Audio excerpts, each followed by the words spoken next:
Bonjour à tous, très heureux de vous accueillir pour cette 16e édition des Journées de l'économie. Pour moi, c'est particulièrement émouvant parce qu'en 2008, quand j'ai lancé les Journées de l'économie, on était dans le même amphithéâtre et on essayait d'expliquer pourquoi il y avait une crise financière.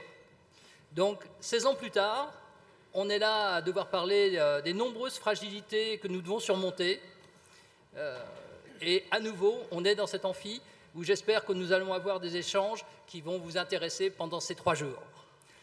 On commence très rapidement ici avec une séance d'ouverture qui sera rythmée par un micro-trottoir sur lesquels on aura des réactions ici des citoyens aux questions sur l'inflation, le changement climatique et l'Europe. Et vous allez aussi en direct, innovation cette année, pouvoir répondre à un sondage. Normalement, la question doit s'afficher avec un QR code qui vous permettra de répondre directement sur avez-vous encore confiance dans l'État-providence? Cette question de confiance me paraît tout à fait centrale puisqu'on voit que dans toutes les enquêtes qu'on peut faire actuellement, les questions de défiance, de repli sur soi sont, je trouve, très inquiétantes. Et on aura certainement l'occasion d'en parler pendant ces 3 jours. Donc vous avez là le QR code. Vous allez tester, vous êtes les premiers à le faire sur les 3 jours. Donc surtout, répondez à ce sondage. À mon avis, on aura donc la réponse, si tout va bien, au bout de 45 minutes, donc avant la fin de la séance. Je vous dirai quelle est votre opinion, la vôtre et ceux qui suivent aussi en direct les Journées de l'économie en ce moment. Et on commence par un premier micro-trottoir, celui qui a été fait sur l'inflation.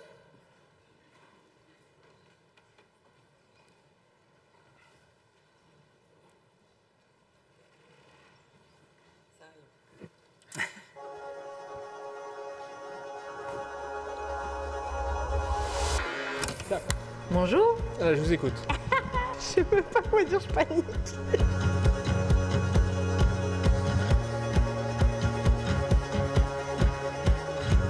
Forcément, elle l'a impacté du fait que les prix ils ont augmenté minimum de 15%. C'est vrai qu'on le ressent vachement au quotidien, notamment quand on fait les courses. Je sais qu'elle existe, mais c'est pas mon quotidien. J'ai la chance de pouvoir retenir tous les prix et donc on se prive. Légèrement, c'est plutôt sur l'énergie. Comme tout le monde sur mon panier de courses, sur mon caddie, etc. Donc là, je le ressens, oui. Moi, j'avoue que je ne regarde pas quand je fais les courses. Je suis désolée, je vais être mauvaise candidate là-dessus. Je fais attention, je regarde les prix, je regarde le prix au kilogramme. J'ai 200-300 balles de moins par mois pour vivre, m'amuser, sortir, etc. quoi. Ça fait compliqué de finir les fins de mois et de bien manger. J'ai la chance qu'il ne m'ait pas trop impacté. On part moins loin en vacances, on fait plus attention sur les prix au quotidien et notamment qu'un enfant, ça peut tirer très vite à la fin des mois. Chaque chose est faible, mais quand on additionne tout, ça fait beaucoup. 2025 ? Sûrement, je pense, ouais. Non.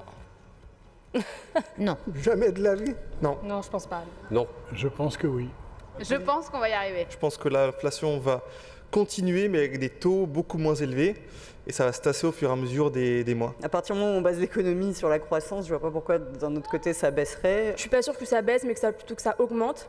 Après, on verra. Je l'espère, mais je ne le sais pas. Je ne pense pas. Les événements internationaux font que, à mon avis, il va encore y avoir des grosses tensions au niveau des matières premières. Je suis pas très sereine. J'espère, mais j'y crois pas. Je pense qu'on a un président qui est un ancien banquier. Je pense que ce qui l'intéresse majoritairement en France, c'est l'argent. Et je pense pas du tout qu'il pense aux gens qui sont dans la précarité. Donc non, je pense pas. Enfin, c'est toujours par cycle, quoi. L'inflation, ça ne baisse jamais, sauf en cas de grave crise économique et on s'écroule. Merci vraiment pour votre temps. Je vous en prie, avec plaisir. Je vous en prie. De rien. De rien. Mais je vous en prie. Je vous en prie. Avec plaisir. De rien.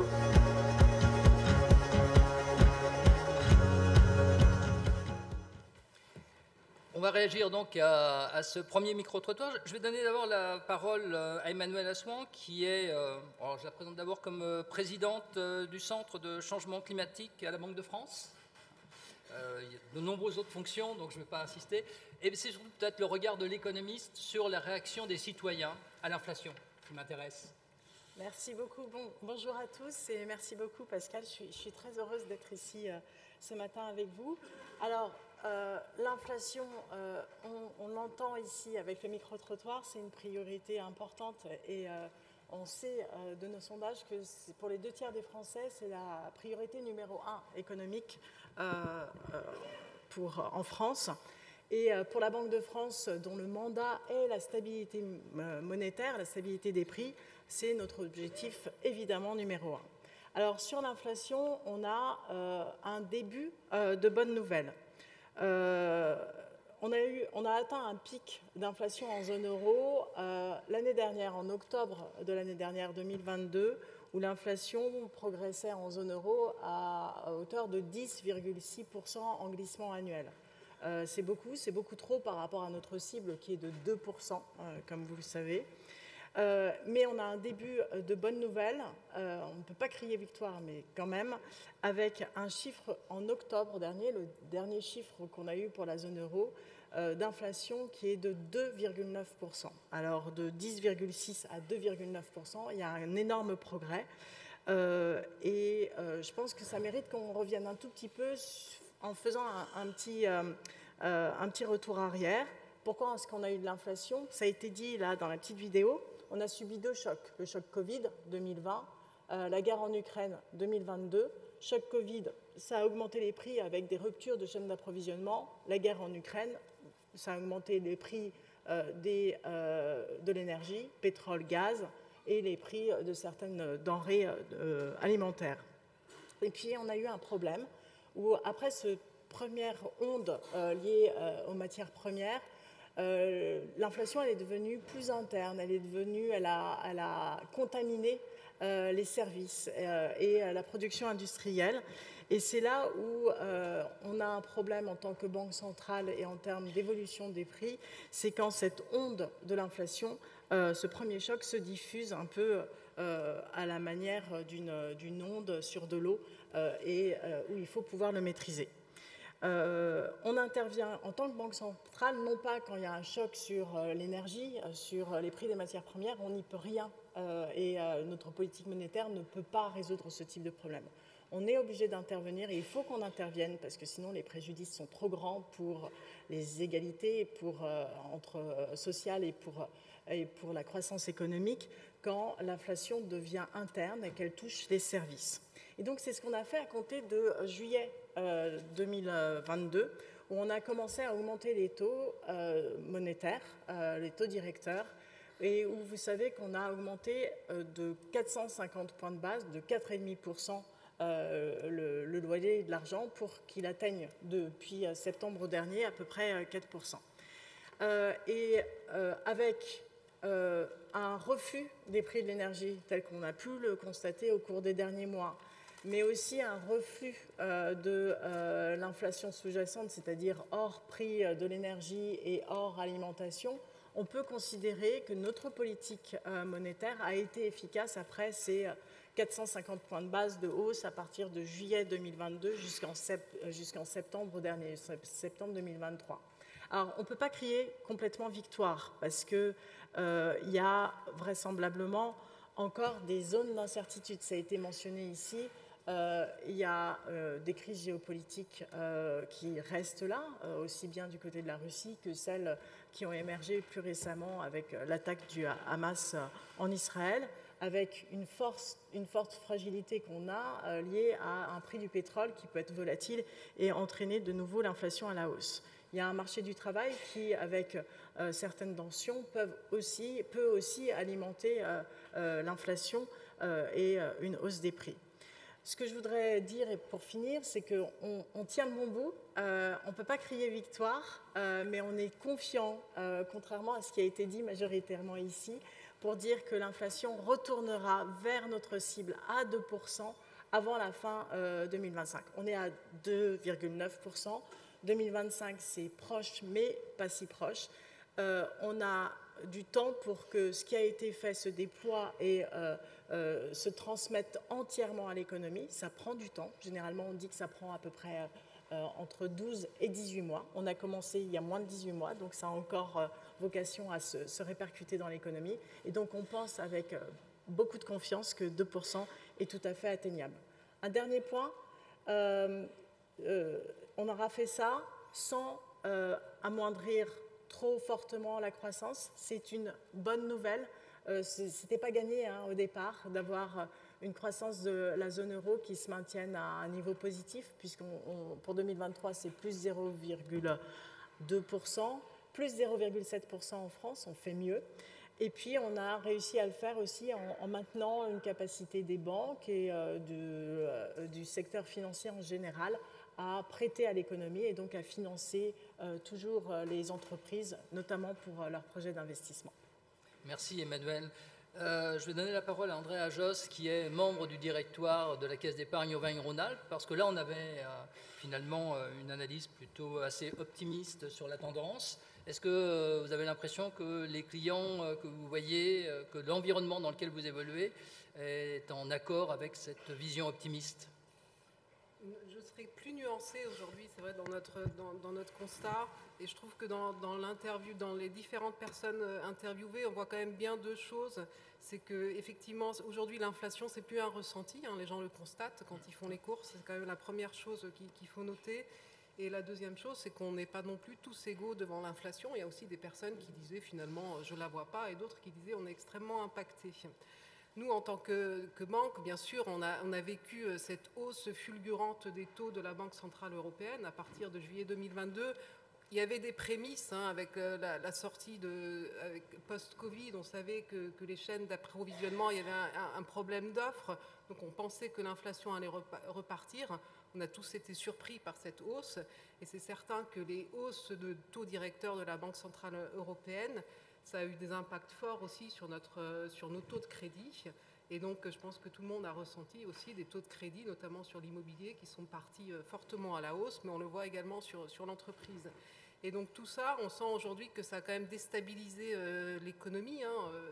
On a une espèce d'inertie quand même entre le moment où la Banque centrale a monté ses taux et le moment où ça arrive dans l'économie.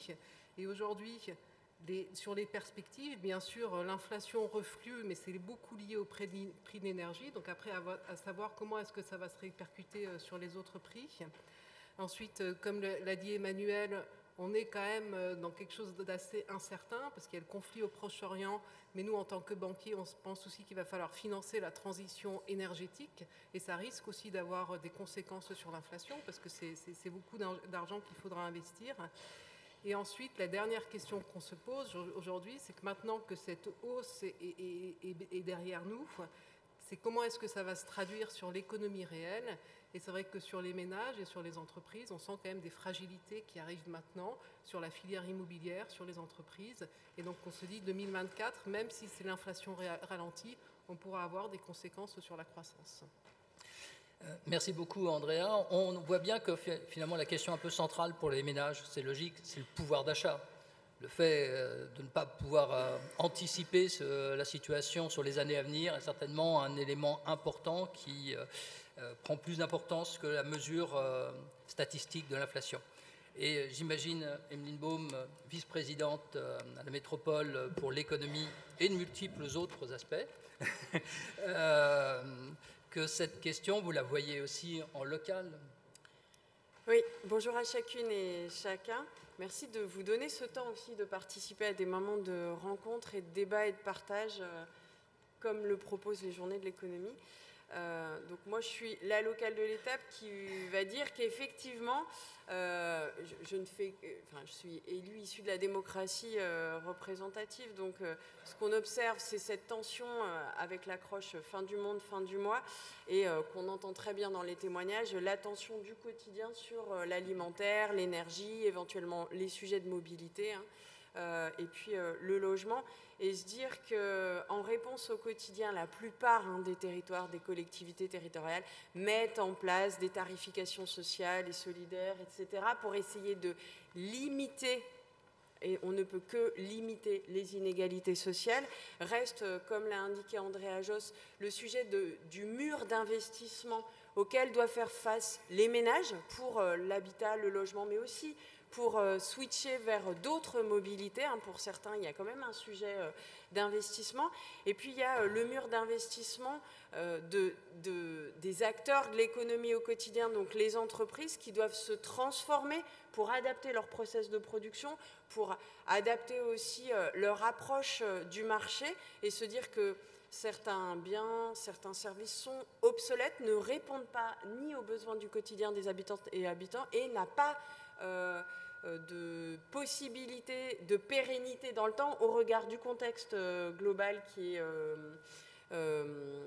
incertain, mais aussi au regard de données bien biogéophysiques qu'on a de raréfaction de certaines ressources.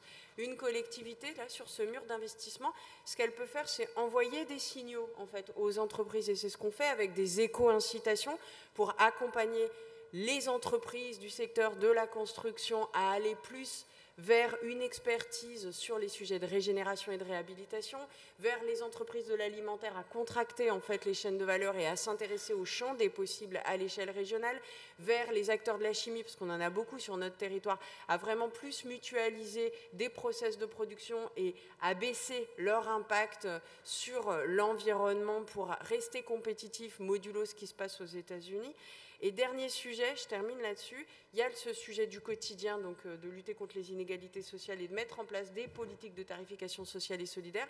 Il y a ce sujet du mur de l'investissement et du coup d'envoyer des signaux aux acteurs et nous-mêmes d'investir ce qu'on fait beaucoup. Mais il y a aussi quelque chose qui tient à cœur à Pascal, se dire, bah voilà, pour lutter contre le repli sur soi, encore faut-il maintenir les capacités de rencontre, de débat, avec une offre culturelle qui reste de très haut niveau sur le territoire et très diverse. C'est important de le dire parce que l'inflation, enfin, ce sujet de contraction, il se vit aussi dans les politiques publiques locales, et dire que vous êtes sur un territoire, c'est vrai pour d'autres territoires en France, où on a une offre culturelle. La culture, c'est aussi pour justement se rencontrer, partager, comprendre le monde, mais aussi une offre sportive, des structures d'éducation populaire. C'est important de le poser là. Ça fait partie aussi de la réponse pour ne pas se poser, même si j'entends très bien que c'est le quotidien, constamment la question du repli sur soi, parce qu'on a des difficultés à vivre au quotidien et on a une précarité autour de l'alimentaire, du logement, du numérique, et se dire, bah voilà, il y a ces espaces-là qui sont ouverts. Merci beaucoup, Emeline, c'est incroyable parce que tu es capable de dire finalement quelle est l'ambition des GECO en quelques mots. C'est vrai que créer de la confiance, créer du bien-être, avoir des citoyens éclairés qui se sentent mieux finalement à partir des discussions qu'on peut avoir, c'était vraiment l'ambition de départ et c'est toujours l'ambition qu'on a aujourd'hui. Donc merci. Et puis je crois que tu as déjà pratiquement avancé sur le terrain du deuxième micro-trottoir sur les questions d'environnement, de défis climatiques. On va écouter ce que disent les citoyens sur ce sujet.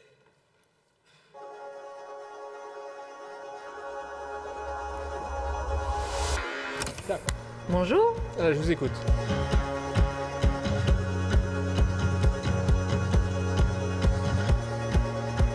Le recyclage, ça, tout le monde, je pense, devrait le faire. Je trie les déchets, par exemple. Trier mes déchets, sensibiliser les gens, surtout les gens qui n'y croient pas. Je ne crois pas au dérèglement climatique. Je suis en train de lire un livre sur l'histoire du climat et on commence à pouvoir remonter à peu près à 200 ans sur l'histoire du climat. Ça fait court pour savoir s'il y a dérèglement climatique ou pas.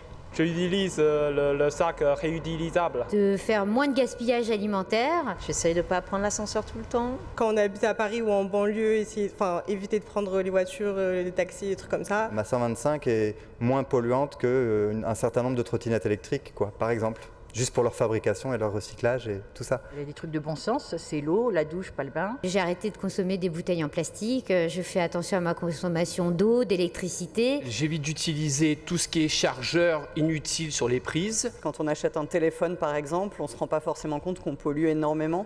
Donc c'est racheter d'occasion, c'est dans ma consommation, je pense que ça se joue le plus. Plus que dans le fait de baisser d'1 degré mon chauffage. Enfin, j'ai l'impression que c'est ça le plus grave, c'est la surconsommation, la mode rapide, c'est éviter ces choses-là. C'est des petits riens qui font des grands tout. Même si chacun met sa pierre à l'édifice, c'est pas nous, personnes ou civils, qui allons pouvoir faire réellement quelque chose. On a déjà commencé par écouter les gens. C'est une très bonne question. Ils ont des moyens qui sont nettement plus importants. Télétravailler l'hiver, comme ça baisse le chauffage pendant 3 jours et ça fait des petites économies. Le fret à voile, par exemple, ce serait formidable, mais est-ce qu'on est prêt à ralentir une économie mondiale et des échanges mondiaux? J'en suis pas certain. Dans les emballages, Ils rajoutent beaucoup de plastique, on pourrait faire beaucoup plus de choses en vrac, je pense. La mode, par exemple, plus se produire en France et non en Chine, par exemple. Arrêter le greenwashing, parce que je pense que ça, je pense que ça dupe plus personne. Je pense par exemple aux banques qui peuvent être beaucoup plus vertes et faire attention à leur investissement. Et les entreprises, peut-être en réduisant leur empreinte carbone, notamment sur la consommation des énergies fossiles. Les pouvoirs publics, un vaste débat sur lequel j'ai pas de réponse. Je pense que les entreprises ont une vocation de faire de l'argent, c'est des entreprises, donc c'est beaucoup en effet aux organismes publics de leur imposer des limites. Je pense que les pouvoirs publics ne peuvent rien faire sur rien. On est dépendant de l'Europe. Mettre aussi en place des actions aussi plus concrètes, de la prévention, plus d'ateliers, de sensibilisation et de montrer l'exemple. C'est une question de volonté politique, c'est une question financière aussi. Hein. Quelques centaines d'années en arrière, je pense qu'on a connu des périodes un peu similaires. Et évidemment, il n'y avait pas tout ce tohu-bohu que nous avons aujourd'hui. Merci vraiment pour votre temps. Je vous en prie, avec plaisir. Je vous en prie. De rien. De rien.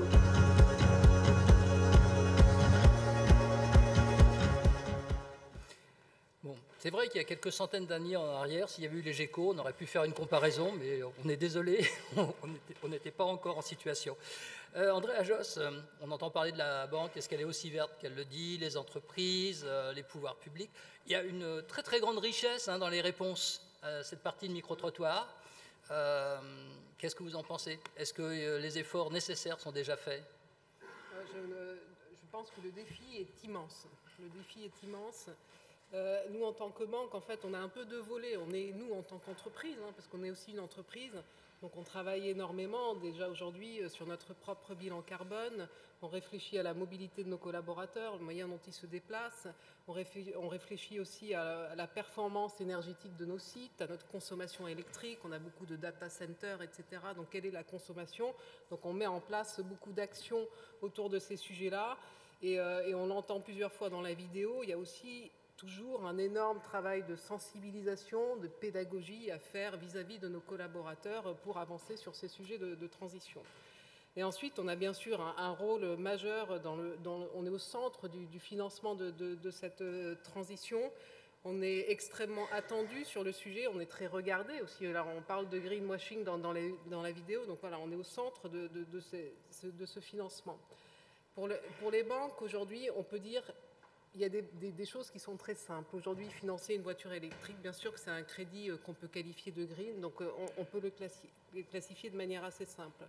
Quand on regarde ensuite le financement des entreprises, en revanche, déjà il faut se rendre compte qu'on a nous-mêmes déjà un stock de financement, on a une activité de stock, donc on a pu faire des financements ces dernières années, et bien sûr que notre bilan bancaire, il ne va pas se transformer d'un coup de baguette magique d'un stock qui est brun à un stock qui est vert. Donc il y a aussi une inertie et une transition qu'il faut accompagner, et ensuite bien sûr qu'il faut regarder ce qu'on finance, mais il faut aussi accompagner les industries dans leur transition.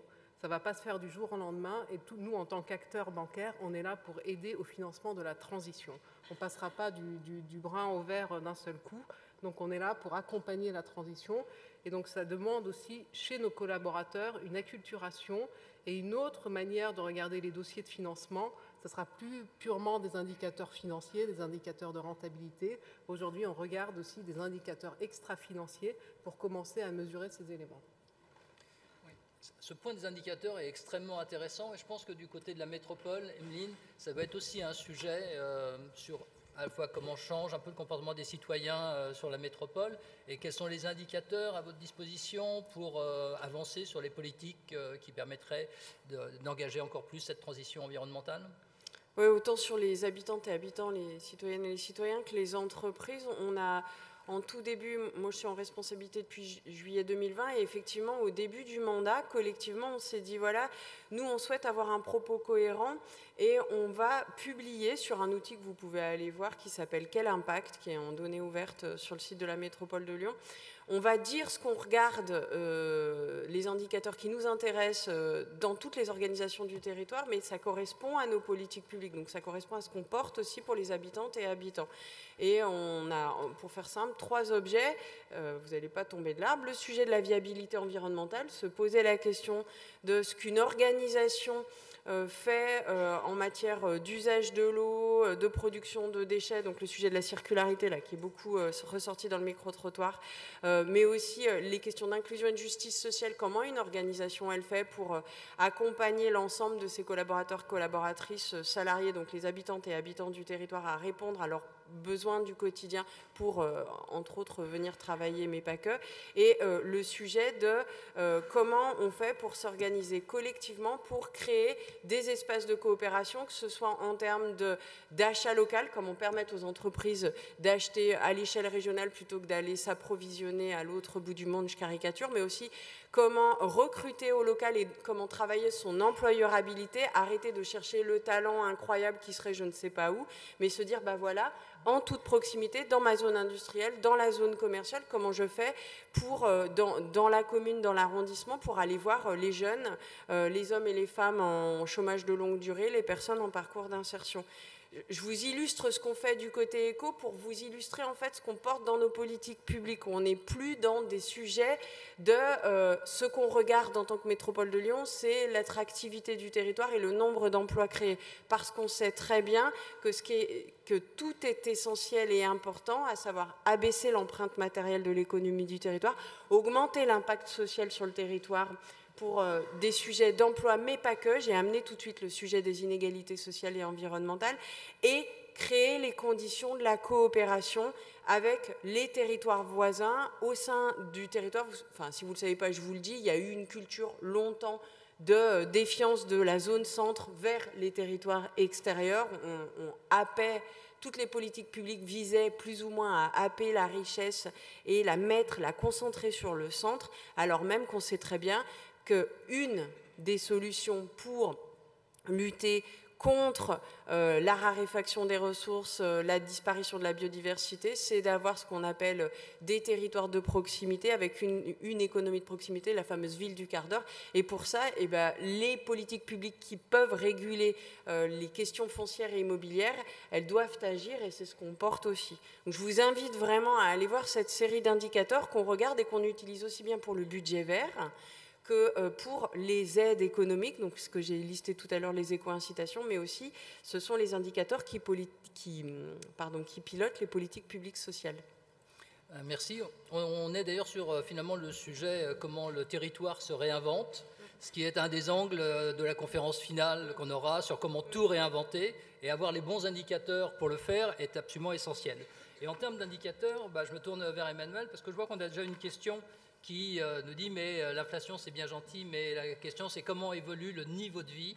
Je pense qu'autour de la transition environnementale, il y a une espèce de dual complexe qui se met en place, c'est qu'il faut changer de mode de vie, mais sans avoir forcément un niveau de vie qui lui s'améliore. Comment on peut arriver à faire cette transition Regard d'économiste peut-être Quelle est la voie étroite à trouver La voie est étroite. Alors, la question sur le revenu et les prix, on a des revenus et des salaires qui se sont ajustés avec retard à l'augmentation des prix, mais qui continuent à s'ajuster, qui vont peut-être continuer à s'ajuster un petit peu à la hausse quand, à contrario, les prix vont diminuer. Donc, il y a eu un moment transitoire où le pouvoir d'achat a diminué, mais il va regagner avec une trajectoire des prix qui baisse, et des salaires qui continuent à augmenter. Donc il y a des effets décalés dans le temps en termes de pouvoir d'achat, mais dans les faits, le pouvoir d'achat a reculé et dans les faits, il va recommencer à augmenter avec à la fin du cycle quelque chose qui devrait être, selon nos économistes à la banque, plutôt légèrement positif, mais là on est encore un petit peu dans le prospectif. La transition, pour nous, c'est la transition climatique et les différents risques associés au climat, c'est des éléments absolument critiques pour la conduite de nos différentes missions.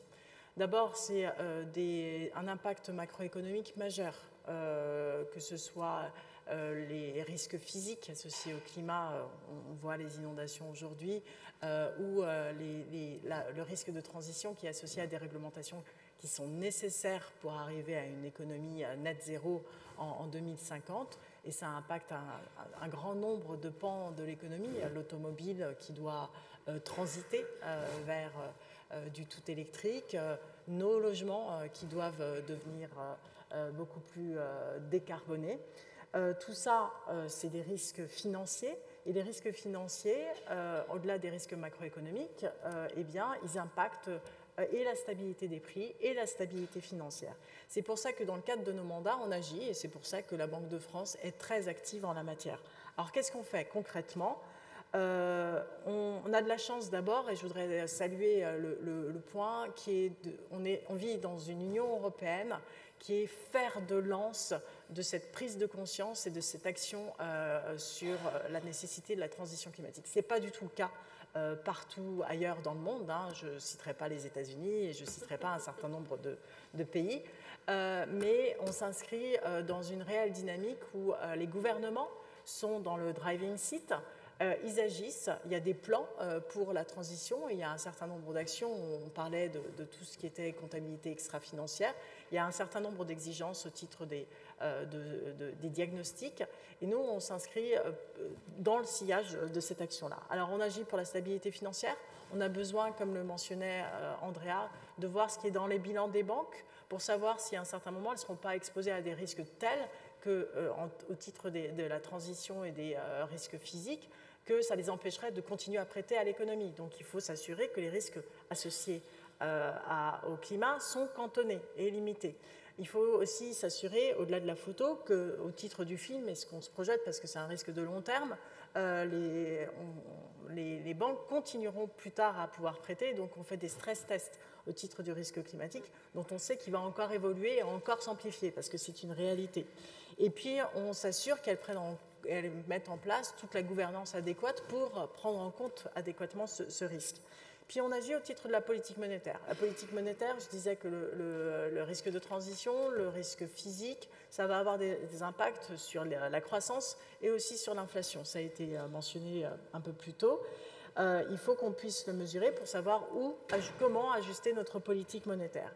Et puis, dans la conduite de nos opérations de politique monétaire, on prend du risque financier, on prend du collatéral, on prête aux banques, on prend des titres en collatéral qui sont des actifs financiers, qui sont des gages sur l'économie. Il faut qu'on s'assure que ces actifs ou les titres qu'on achète pour les besoins de notre politique monétaire, eh bien, ils sont bien immunes en termes de risques de transition et risques physiques climatiques. Et donc là, on est investisseur et on a une politique qui est de limiter cette prise de risque vis-à-vis des actifs les plus carbonés. Et puis, tout à l'heure, on mentionnait les entreprises qui sont quand même le système nerveux de notre économie. On met en place actuellement un indicateur climat pour aider les entreprises non financières à opérer cette transition, pour voir comment elles se situent au titre des risques physiques, au titre des risques de transition, pour leur permettre d'arriver vers ce net zéro qu'on a tous en ligne de mire en 2050, et pour permettre aussi aux banques et aux différents financeurs de savoir comment ajuster leur prise de risque vis-à-vis des entreprises. Enfin, la Banque de France, c'est beaucoup d'actifs qu'on gère. On a des fonds propres, on a une caisse de retraite encore, on a donc 23 milliards à gérer et on est parmi les premières banques centrales les plus importantes à avoir défini des portefeuilles qui sont en ligne avec les accords de Paris, à faire des exclusions. On ne finance plus de charbon, on ne finance plus des nouvelles extractions hydrocarbures. Et puis, moi, j'ai la chance et l'honneur de présider un groupe dans le cadre d'une association qu'on appelle le Network for Greening the Financial System, qui regroupe 120 banques centrales et superviseurs de près de 90 pays qui agissent ensemble pour le climat dans le cadre de leur mandat. Et là, on a une nouvelle frontière qui est la prise en compte des risques financiers associés au risque nature et perte de biodiversité, parce que le climat, ça fait partie de ce tout lié à la nature, et les risques financiers associés à la nature sont aussi très importants. J'ai quelques questions là que je voudrais qu'on puisse prendre maintenant. On a parlé de la politique monétaire, mais beaucoup d'entre vous me disent « et la fiscalité ?» Pourquoi est-ce qu'on ne taxe pas les riches? Pourquoi est-ce qu'on ne taxe pas la surconsommation? Pourquoi est-ce qu'on ne taxe pas le gaspillage? Je vois que ça revient très souvent, hein. C'est un réflexe assez français sur la solution est peut-être du côté de l'impôt. Qu'est-ce que vous en pensez? Qu'est-ce qui pourrait, du côté de la fiscalité, améliorer la transition environnementale? Alors, on a, en tant qu'économiste, puisque à la Banque de France, on a un motto sur le fait que la transition, elle est d'abord du ressort du gouvernement. Et le premier élément d'incitation et d'alignement des incitations pour arriver à cette transition, c'est d'avoir un bon signal prix. Et le signal prix, on doit l'avoir comment? En faisant ressortir de façon explicite ce qui est maintenant trop implicite, c'est-à-dire un prix du carbone. Le carbone, on utilise le pétrole facilement, c'est peu coûteux, c'est une énergie relativement peu coûteuse. Il a des effets exogènes très coûteux pour nous et à distance dans le temps, au titre des risques climatiques qu'il fait peser en termes d'émissions carbone. Il faut qu'on arrive à internaliser ce prix en mettant effectivement un prix sur le carbone adéquat et qui est en ligne avec notre objectif des accords de Paris de net zéro en 2050. Donc pour nous, c'est l'instrument premier qui doit être mis en place. Ça ne veut pas dire qu'il ne faut pas faire attention aux effets de redistribution associés à cette mise en place du prix carbone. Et donc, il faut pouvoir taxer, mettre en place un prix sur les différentes activités qui sont trop carbonées, mais en essayant de réutiliser cette taxe pour redistribuer et de faire en sorte que les inégalités qui pourraient être suscitées par ce besoin de transition soient les plus minimes possibles. Oui, Emeline, je pense qu'au niveau local, je sais pas, la taxe sur les ordures ménagères, il doit y avoir comme ça une foule de sujets sur lesquels, à nouveau, cette question de taxation revient aussi. Oui, alors je ne suis pas sûre que l'échelle locale soit la plus adaptée pour avoir un message clair et que chacune puisse s'approprier. Moi, je pense, je rebondis sur ce qu'amène Emmanuel, je pense qu'effectivement, derrière, donc c'est un réflexe français, la fiscalité, parce qu'on a toutes et tous en tête plus ou moins le modèle social à la française. Et il y a de mon point de vue, il y a aussi un sujet presque d'éthique à se dire, chacune, on prend plus ou moins notre part depuis là où on est, avec notre capacité d'agir, avec notre pouvoir d'achat, pour lutter contre l'effondrement de la biodiversité, lutter avec, en tout cas pour éviter cette surconsommation qui, adossée à une raréfaction des ressources, crée des inégalités incroyables. Et je pense, je voulais juste amener un sujet. Il y a quand même des solutions très simples, c'était juste pour amener du positif. La TVA circulaire, le fait de dire, c'est beaucoup revenu là dans le micro-trottoir, le fait de dire voilà, taxer la surconsommation. Non mais en fait, il y a des outils très simples. Bon là, il y a le bonus réparation qui a été lancé cette semaine.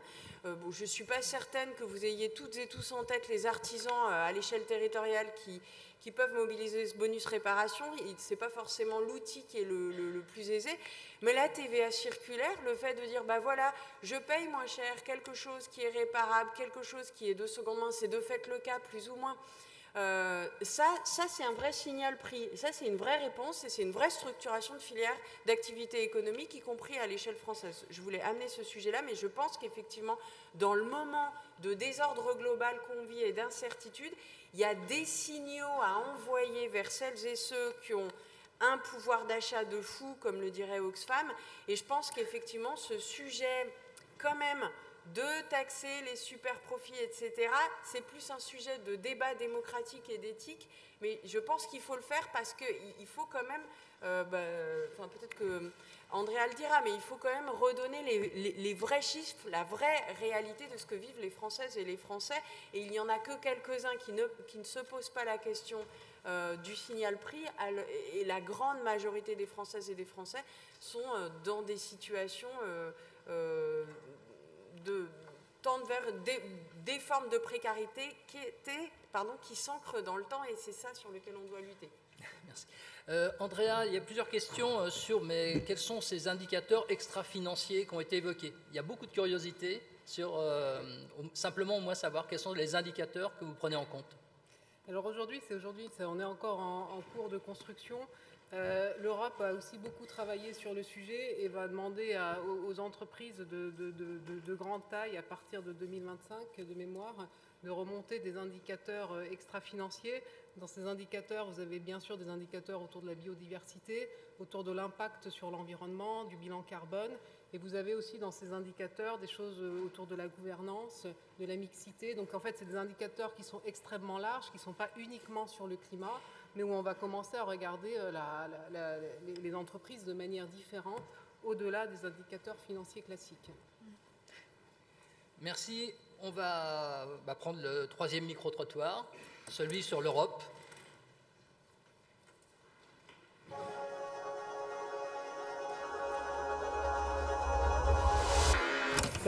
Bonjour. Je vous écoute.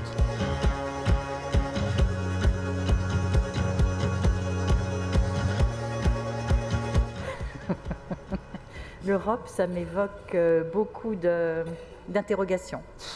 Pas grand-chose. Rien. La possibilité d'avoir des règles.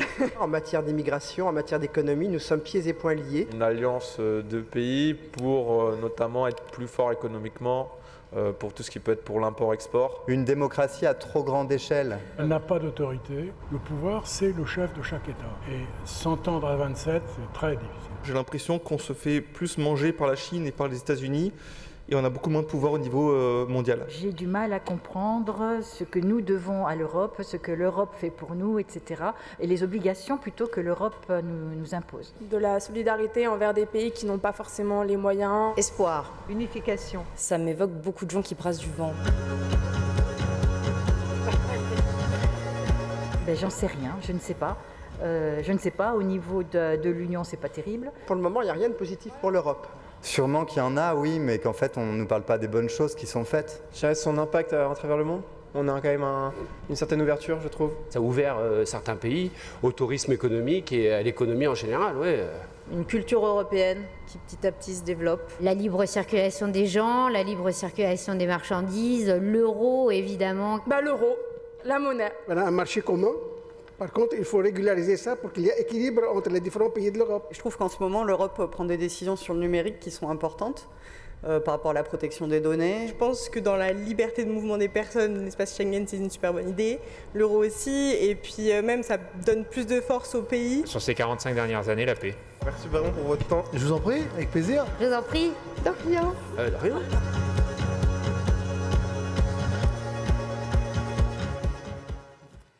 Bon, je vois une certaine inquiétude dès qu'on parle de l'Europe, et ça fait 16 ans d'ailleurs que mon équipe me dit « mais pourquoi tu penses que ce sujet est crucial par rapport à notre avenir ?» Et j'insiste énormément, c'est amusant, par exemple, Erasmus n'existe même pas dans les réponses. Donc en fait, quand je vois tous les jeunes qui sont là, l'Europe est certainement une des portes par lesquelles vous allez pouvoir vous engager dans une nouvelle vie, et ben c'est totalement absent pour la plupart des citoyens. Donc je pense que le défi, je ne serai plus là pour vous faire les 16 ans futurs des GECO, mais je crois que le travail sur l'Europe, c'est comme un champ qu'il faut labourer sans arrêt. Je ne sais pas quand est-ce qu'on va arriver à faire pousser quelque chose. Donc en attendant, on revient quand même sur ce qui a été dit. Je ne sais pas, Emeline peut-être là, sur cette... Il y a quand même une vision très politique derrière tout ça, sur ça brasse du vent, ils font rien, c'est des technocrates. Et puis quand même à la fin de ce coup, ah oui, mais quand même il y a l'euro, puis la libre circulation, c'est pas mal. Il y a ces deux dimensions. Qu'est-ce que tu en penses? Oui, alors déjà merci de poser de façon, avec ténacité cette question de l'Europe. Donc moi je fais partie de celles et ceux qui sont convaincus qu'on a besoin d'une Europe forte, de cohésion entre nos pays, qu'avec cet outil qui est la monnaie commune, on a permis énormément de choses. Je suis toujours... Alors, même réponse que tous les ans. Première réponse, on ne parle pas suffisamment d'Europe. Juste petite info d'éducation à la citoyenneté, mais vous le savez sans doute, au printemps, nous aurons des élections européennes. Je peux émettre l'hypothèse que malheureusement, la participation ne sera pas énorme. Donc, que chacun, chacune, on en parle autour de nous et qu'on incite les médias à au moins amener du débat sur cet objet qu'est l'Europe et cet objet de solution pour...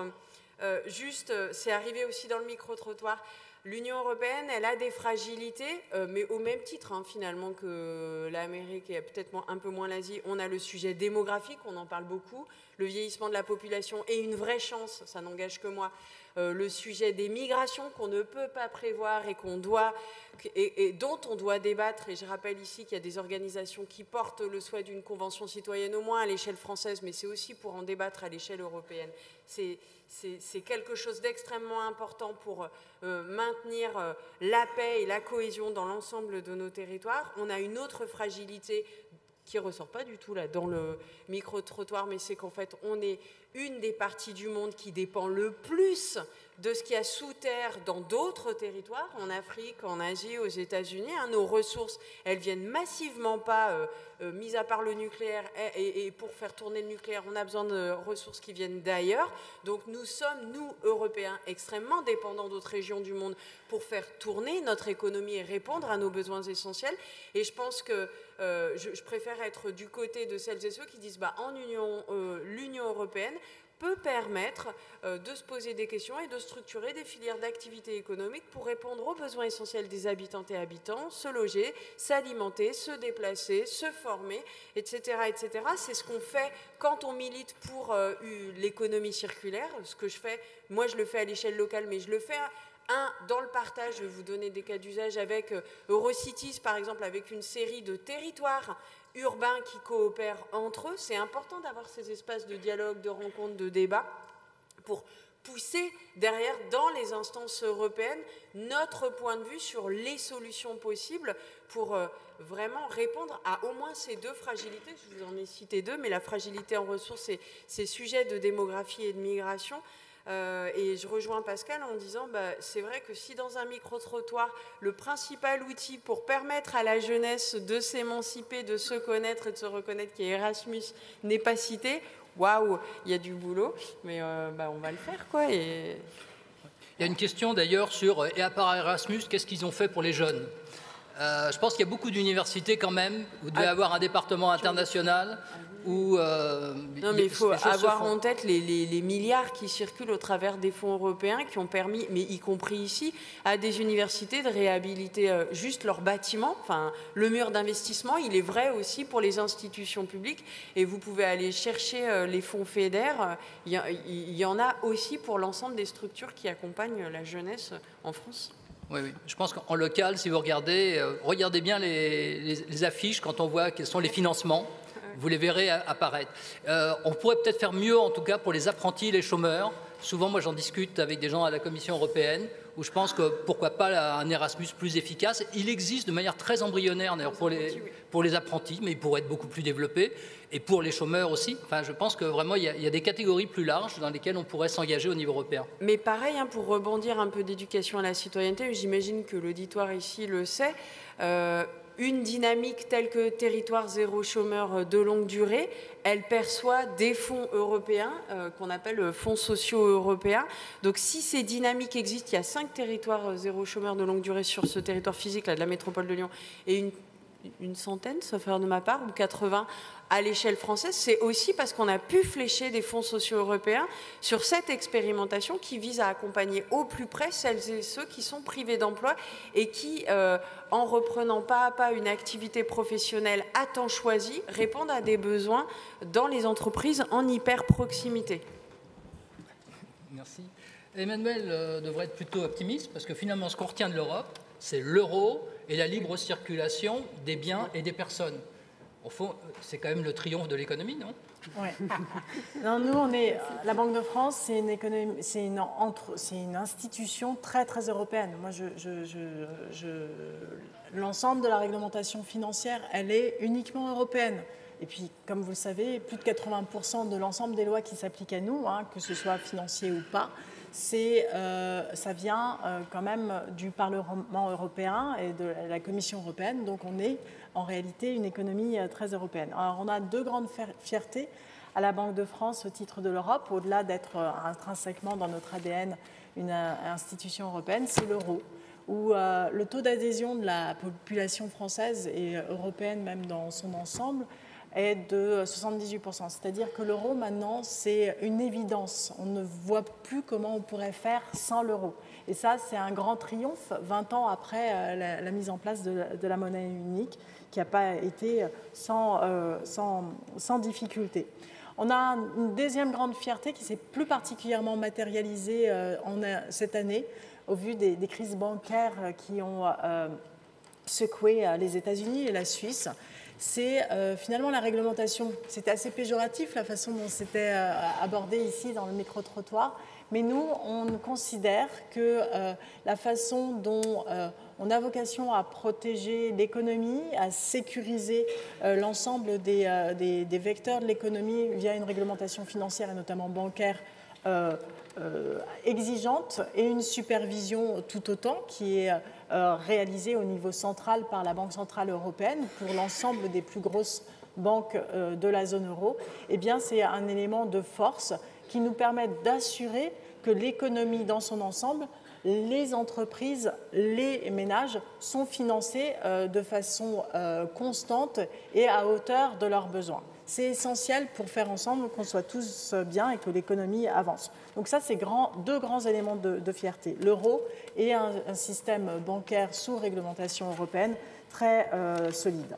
On a des projets importants. L'euro, pour l'instant, il se matérialise dans vos portefeuilles via des billets, des pièces. Il faut qu'on s'inscrive de plus en plus dans une économie digitalisée, numérique. Et donc, on a un projet en cours d'euro numérique pour faire en sorte que le billet soit échangeable d'une certaine façon dans l'économie numérique. C'est un besoin d'adaptation aux évolutions de consommation, mais c'est aussi un besoin d'autonomie et de souveraineté financière et économique par rapport aux moyens de paiement qui sont, quand ils sont en euros déployés, sont d'abord des moyens de paiement qui sont fournis par des acteurs non européens, américains. Je pense à la carte avec Visa et Mastercard. Et là, on a besoin de souveraineté. On a des points de faiblesse en Europe, si Pascal, tu permets, et ça n'a pas du tout été abordé, c'est qu'on est très endetté. Les finances publiques sont détériorées. On a eu une forte augmentation de la dette comparée au PIB au cours des 4 dernières années, en France plus particulièrement, avec 112% du PIB de dette. On a besoin d'un nouveau cadre de gouvernance sur lequel il y a des discussions qui sont en cours pour s'assurer que justement les besoins de transition dont on a parlé, numérique, climatique, eh bien on arrive à les financer de façon adéquate. On a un autre grand sujet, c'est de faire en sorte que la circulation des capitaux, on parlait de la circulation des biens, des services, la circulation des capitaux, ça fait partie de la circulation des services financiers, d'une certaine façon, eh bien, soit la plus optimale possible pour allouer les ressources là où c'est le plus utile et le plus source de croissance. Donc on a un grand agenda de Capital Market Union qui a vocation à nous permettre de surmonter la transition. Merci. Andrea, peut-être quelle vision de l'Europe au niveau de la clientèle, de la banque? Est-ce que je pense qu'on retrouve peut-être des choses qui sont proches du micro-trottoir? Oui, je pense qu'effectivement, nos clients partagent les avis du micro-trottoir. Après, effectivement, on parle beaucoup d'économie dans ce micro-trottoir, on parle très peu de culture, d'identité culturelle européenne. On a l'impression que le pas est encore très très loin. Moi, je rejoins complètement ce qu'a dit Emmanuel. C'est vrai que le secteur bancaire est aujourd'hui régulé par l'Europe. C'est pas si vieux que ça, parce que ça a été fait post-crise de 2008. Donc on se dit, tout ça, ça a été lancé en 2011, etc. C'est beaucoup de contraintes pour le secteur, parce que c'est des normes communes, une surveillance commune. Mais au final, quand on a vu la crise des banques aux États-Unis en mars dernier, c'était des grosses banques régionales. On ne s'est jamais posé la question de la solidité du secteur bancaire européen. Donc là, on peut quand même avoir une certaine fierté d'avoir accompli cette chose-là. Et donc, si on prend image sur ce qu'on a pu faire sur le secteur bancaire, on se dit on a d'autres défis à relever, bien sûr la transition climatique. Et aujourd'hui, tout ce qui se passe autour du numérique aussi, je pense qu'il y a beaucoup de textes aujourd'hui qui sont étudiés au niveau de l'Europe. Et l'enjeu de souveraineté de l'Europe est aussi beaucoup dans tout ce qui est data, numérique. Et on a encore beaucoup de choses à travailler là-dessus. Et c'est l'Europe qui nous aidera à consolider sur ces sujets-là et rester autonome. Bon. Donc on a des raisons encore de parler de l'Europe sur les prochaines éditions. Voilà, quelque chose qui fait du bien. Je vais terminer par les résultats du sondage. Avez-vous confiance en l'efficacité de l'État-providence? Vous avez répondu oui, 37%, non, 43%. et je m'abstiens 20%. Une phrase peut-être chacune sur ce que nous évoque ce sondage où majoritairement les Français n'ont plus confiance dans l'État-providence. Moi, je trouve une phrase. Covid 2020, on a tous surmonté cette crise immense grâce à un État-providence qui a été au-delà de providentiel. Le chômage a diminué de façon extraordinaire.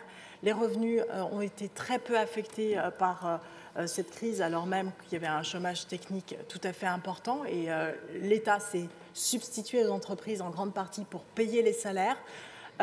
Les hôpitaux ont été prioritaires dans toute l'allocation de nos ressources.